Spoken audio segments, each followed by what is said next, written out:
ઊંડું ઉતરવાની જરૂર જ નથી ભલામણ. સદગુરુ કહે એના શબ્દ ઉપર ભરોસો રાખી નામની વાત છે બસ. નામ સમો વડે કોઈ નહીં, જપ તપ તીર્થ ને યોગ, નામે પાતક છૂટીએ નામે નાસે રો.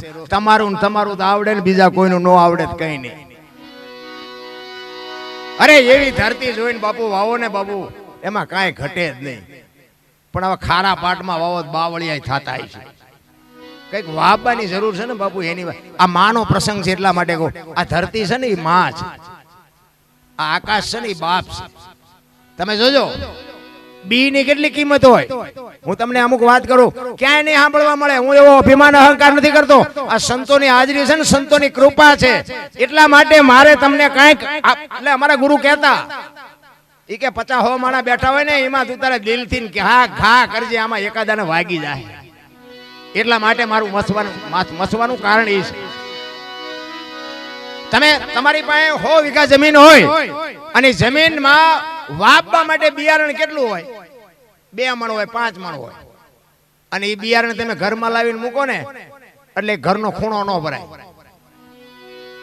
અને આ ધરતીના ખોળે આપી દો ને અને પછી મારો બાપ ભરે ને, પછી બાપુ જેથી માં આપે ને તેથી વેગન ભરાય ને ખટારા ભરાય. માનો બાપુ એવડો પ્રતાપ છે. હવે ઈ માયું જો રોટલા વગરની આટા મારતી હોય તો પછી શું બાપુ દાણા જોર આવવાના? શું નડતું છે, શું નડતું છે? મરો નડે શું? તમે કરેલા તમને નડે. માં છે તો બાપુ માં છે. માના ઋણમાંથી તમે નો એક, તમને કહું, એક લોહીનું જો દૂધ બનાવીને તમને મને પાયના દુનિયામાં જો આવડા મોટા કરતા હોય, એને જો બટકું રોટલો ન મળે તો જિંદગીમાં કોઈ દી ગાડી નો હાલે. પાટે હાલતી છે ભલામણ? મારી કોઈ ભલામણ નથી. તમે મંદિરે જાઓ, તીર્થે જાઓ, જાત્રાએ જાઓ, પુણ્ય કરો, દાન કરો, તમને મોજ આવે કરો, ન કરો તો કઈ નહીં. મારી એક જ ભલામણ છે કે માને ને બાપને 2 ટાઈમ હારો રોટલો દેજો. જિંદગીમાં કોઈ દી કાંટો ન વાગે. કરવાની જરૂર છે. પછી બધા જાય ભુવા પાસે, ભુવા બેઠા હોય, લાય શું થયું છે, અમને કઈક નડે, અમને કઈક નડે. ઈ 5 તો તૈયાર, અમારા દિન તો તૈયાર લઈને જ બેઠા હોય. વેણ ને વાસા ન હોય, લાય પાછા વેણ ને વાસા મસ્તા જ હોય. ગમે એટલાનું મેટ્યું હોય, કાંઈ છે નહીં, કાંઈ કઈ નડે જ નહીં.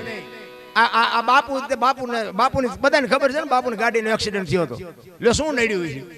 ભોળાનાથે ભટકાડી છે તો આ બાપુ નો એ કે હવે પીળા કાઢી નાખ્યું, હવે આપણે વ્યાજ આવ્યું એટલે નો કે. પણ સંતોની બાપુ આખી બલિહારી જુદી છે. સંતોને હજી તમે હું સમજી જ નથી કે ભલામણા. તમે જો આખી દુનિયામાં દેણું થઈ ગયું હોય, થાકી રહ્યો હોય, છોકરાથી ને બૈરાથી કંટાળ્યો હોય, શું કે સાધુ થઈ જવું, બાવો થઈ જવું એમ કે ને. કોઈ કે દરબાર થવું છે, ફરવાડ થવું, રબારી થવું કે કોઈ, અને બીજા કોઈ થવા દે? અને વિશાળ સંતોના બાપુ દરિયા જેવા દિલડા, એને કોઈ દી બાપુ સમાજમાં કોઈ દી વિરોધ ન કર્યો. વી આવો, વી આવો, વી આવો. એટલે સંતોને વાણી બનાવવી પડે કે જાતિ ન પૂછીએ સંત કહીને પૂછ લીજીએ જ્ઞાન, પડા રહેન દે મ્યાન કોણ મોલ કરો તલવાર. બાપુ અમારા સમાજમાં કોઈ દી નાચ જાત નહીં પૂછવાની. અને તમને ભલામણ કરું, ચાહે પૂછતા નહીં, ચીપિયા ન ખાવા હોય તો ન પૂછાય. એની પાસે જ્ઞાનની વાતો કરાય. બાપુ આનું શું, આનું શું, તમને જ્ઞાનના પ્રશ્નો મૂંઝવતા હોય એ વાત કરાય. બાકી તમે કેવા છો ને કેવા છો ને તો ચીપિયા વાળી થાય. આ સંતો કરી શકે, તમારી મારી તાકાત નથી. રામ ઈ જાડેજાને બાપુ સતી તોરલ પાસો માણા બનાવે અને પછી જાડેજો એમ કહે છે કે બહાર તો વરસાદ પડે, તમે કેવી રીતે જઈશો? તેથી બાપુ તોરલ ને ખંભે બેહારી અને જાડેજો મૂકવા જાય. કોની પાસે વાતું કરીએ? રામ તમે વિચાર તો કરો બાપુ, ચિત્ર કેવું હશે? હે, રાતના 2 વાગ્યાનો સમય હોય, કોઈ જીવ જાગતો ન હોય, તમરા ત્રમ ત્રમ બોલતા હોય, કાળી ડિબાંગ રાત જામી હોય, વીજળી આપને ચીરતી હોય, અને તેથી બાપુ જાડેજો મૂકવા જતો હોય છે. તેથી ચિત્ર કેવું હશે? અને અહીંયા ઉતારી સતીની હવેલીએ ઉતારી અને પછી આમ હાલતો થયો ને પછી જેસલ સતી તોરલને કહે છે કે તોરલ હવે તમારે આવવું હોય ત્યારે આવજો. જો ઓલો સધીર પાછો મને જોશે ને તો પાછો બીશે. જાડેજો હાલતો થયો ને તોરલના મોઢામાંથી વાણી નીકળે કે સુજા અને સુલક્ષણા તારા હાડમાં નો આવી હલકી વાત, આવા નરને કેમ મોડા મળીએ જાય, મારે સરગાપુરનો સાથ. વાહ જાડેજા વાહ. બાપુ વાણી એમનામ ન બને. જ્યાં જ્યાં વાણી બની છે ને ત્યાં વાતું પડી છે. એમનામ વાણી બનતી હોય તો બનાવો, એકાદું ભજન બનાવીને બજારમાં મૂકો, હાલે. ઓલું જાગરે માલણ જાગ જીનપા કાન કરો ને સાંભળાતું હતું, સંભળાય અત્યારે આપણું બનાવેલું હતું, હાલતા છે. અરે સંતોની બાપુ વેદના છે, સંતોની વાણી તમે જો, સંતો તો રોયા છે. સતાર બાપુની વાણી કે જેને જેને કહું એ કયું ન માને, મૂર્ખો ગણી મને મારે છે લાતું નથી રહેવાતું, હવે નથી રહેવાતું. જેસલની વાણી એમ કે રોઈ રોઈ કોને સંભળાવું, મારો રુધિયો રોવે માયલો ભીતળ જલે. અમરમાની વાણી એમ કે હાલ રે ફકીરી મારી દેવાંગી વિના બાબુ. અરે શું ભજનની વાતું કરીએ ભલામણા, હજી આપણને ટીપું નથી પડ્યું લ્યો.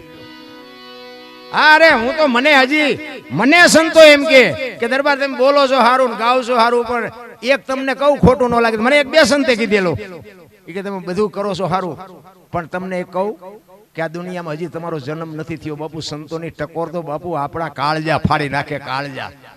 આ એક શબ્દ તમે સવારામ બાપા બજાણાની બજારમાં વાણી કરે કે સુરતા કોઈ સુગડ સમેટે, સાહેબ ઘટમાં ભેટે, તીર્થ વ્રત બહુ કરે જાય બદ્રીને બેટે, પડ્યું અહીંયા ગોતે ને ગોતે સેટે સેટે, આદલ તો અંતરમાં રહેશે મારા બાપ, ભજન કરો તો ભેટે. આ જબુમાં એના ઘરે હુતા હતા ને બાપુ કાળજુ ફાડી નીકળી જાય, મને જ કહે છે આ અમે રાડ્યું પાડી છે. તમે એવું ન માનતા કે અમારી અહીંયા ઠેઠ સુધી પોગી જશે, એવું ન માનતા. આ મને તમને બધાને લાગુ પડે છે, પણ ભજન કરવાની જરૂર છે. ભજન ગાવા કરતા કરવું અઘરું છે, કરવા કરતા સમજવું અઘરું છે, સમજવા કરતા જીવનમાં ઉતારવું અઘરું છે. અને જો જીવનમાં ઉતરી જાય ને તો આ જીરવું બધા કરતા અઘરું છે. આ જીરવાય નહીં. એટલા માટે હું ઘનશ્યામભાઈને કહું છું કે ભગવાન તમને શક્તિ આપે, પણ આ તો છે ને 500 જણા આવશે. આ બાપુની નિર્મળતા આપણે જોઈ જ છીએ ને. આ બાપુએ કોઈ ક્રોધ કર્યો, કોઈને આરે કઈ તડામાર કરી, આવું ઢોળાઈ ગયો હોય, ફૂટી ગયો હોય, લૂંટાઈ ગયો હોય તો કે તો હાલ્યા કરે. નિર્મળ જેનો સંત, હમણાં ઓલા વાણીમાં કીધું ને, સાચા સંતોની માથે શું ગળામાં પાટિયા લઈને ફરતા છે કે સાચા હાના ખોટા છે. એની નિર્મળતા બાપુ એવી હોય. સંતની શું ભૂમિકા હોય ભલામણા. કાયા જેની કુબડી પડસંદ જેના પ્રાણ, સંત સુરા નિપજાવત્યા હોરઠ રતનની કાન. આપણી આ ધરતી છે ને એ તો બાપુ શું વાત કરી. મેં હમણાં કીધું ખટારો લઈને બધે રખડ્યો, હાસુ સરનામું નથી દેખાડતા, એમાં ખાવાશી ના દે. આપણી ધરતી જ બાપુ એક એવી છે. તમે જો રામદેવજી ક્યાં જન્મ્યા ને ક્યાં વી આવ્યા, મીરાબાઈ ક્યાં જન્મીને ક્યાં વહી આવી, કૃષ્ણ પરમાત્મા ક્યાં જન્મ્યા ને ક્યાં વી આવ્યા. તો આ ઈવડા અહીંયા આવ્યા એટલે કઈક સારું જોઈને આવ્યા છે ને. હવે એમાં આપણે જન્મ્યા છીએ તો આપણે કઈક ભાગ્યશાળી ન કહેવાય. હવે આમાં જો આપણે કોઈક ના બૂસ મારીએ તો કાનુડા ન ખબર હોય. આ તો પીડા થાય ત્યારે ભજવાની વાત. અખિલ બ્રહ્માંડ નો માલિક કૃષ્ણ પરમાત્મા મથુરાની જેલમાં જન્મ્યો અને વસુદેવ મહારાજ જયારે ગોકુળમાં મૂકવા આવ્યા ને તેથી હારી હારી મેળીઓ વાળા જાકરો આપ્યો તો આયા નહીં. અત્યારે બધા પુણ્યમું ભરે.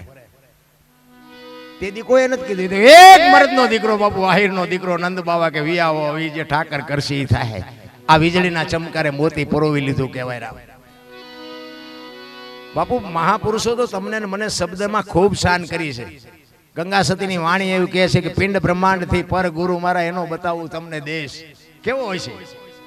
કારણ કે આ બધું છે ને નથી સમજાતું ને એને બાપુ ઉપર થઈને જાય છે. આનું મંથન કરવું પડે. 21,600 શ્વાસાનો હિસાબ માર્યો ગંગા સતીએ. 1 મિનિટના 15, 1 કલાકના 900, 12 કલાકના 10,800 અને 24 કલાકના 21,600 થાય. ગણવા હોય તો ગણી જોજો આ ગંગા સતીનો હિસાબ. અને સ્વર છે ને ઈ જ ઈશ્વર છે, બોલે ઈ બીજો નહીં, પરમેશ્વર છે પોતે. અકલ મઠા અવળા મથે બહાર જઈને આ હું બોલું છું તમારા કાન સુધી સંભળાય છે, દેખાય છે? ઈ નથી દેખાતું ને. ઈ જેથી મને દેખાય તેથી પછી હું નહીં દેખું. આ જોવા હાટું થઈને જ આ મચું છું, બાકી મારે તમને કોઈ વેરાગ નથી લગાડવું. આ તો ગંગા હાલી જાય, પીવો ન પીવો તમારી મોજ. બાકી અમે તો અમારી વાણી ઉજળી કરવા સંતોની કૃપાથી કંઈક અમારી બેટરી ચાર્જિંગ થઈ જાય, તમારી થાય ન થાય કાંઈ નહીં. પણ શેડા બરોબર લાગ્યા હોય ચાર્જિંગ થાય, પણ હવે સબસ્ટેશન જ ખોટું હોય તો અહીંયા વાંધો પડે. બાકી સમય જીવન હાવ હળવું ફૂલ કરી નાખવાની જરૂર છે. કાંઈ આપણે વજન લેવાની જરૂર જ નથી. હું અહીંથી 4 દી બાપુ બારોબાર ભજનમાં આટા મારો ને તો ઘરે જ ફોન ન આવે. પછી તમને કદાચ એવું લાગતું કે એની ઘરે જરૂર નહીં હોય, તેમાં ન આવતું, તમે એ માનો તી. બાકી એવું કાંઈ છે નહીં. પણ આપણને ભજનનો એક પ્રેમ છે, ભજનની ભૂખ છે. પછી ભજન સાચું થતું હોય ખોટું થતું હોય તો મારો નાથ જાણે, પણ એવી અમારી વેદના હોય કે ભોળિયા નાથ અમે આખી રાત રાડું પડી, એકાદી રાડે મારી સાંભળજે બસ, બીજો અમારો કોઈ હિસાબ નથી. અને આ માં નો એક આત્મો ગયો છે, અમે તો શું એને ભલામણ કરીએ કે પણ એક હાથ જોડીને કહે કે મારા બાપ એને અમને બહુ રોટલા ખવડાવ્યા છે ને જગતને. અરે બાબુ સાધુ તો રાતના 2 વાગે રોટલા ખવડાવે, આપણું બૈરું આપણને ન ખવડાવે. આપણું બૈરું એમ કે રસ્તામાં લોજ નહોતી આવી જાય, ઈ સિંગડાળિયા પીડા ખાઈને હુઈ જાઓ, નો કરી દે. એટલા માટે આપણે ઈશ્વરને એવી અરજ કરી કે આત્મો જ્યાં હોય મારા બાપ એને તું શાંતિ આપજે, એના ચરણે લેજે. બાકી બાપુ મરી તો બધાને જવાનું છે, હળવા ફૂલ થઈ જાવ ને.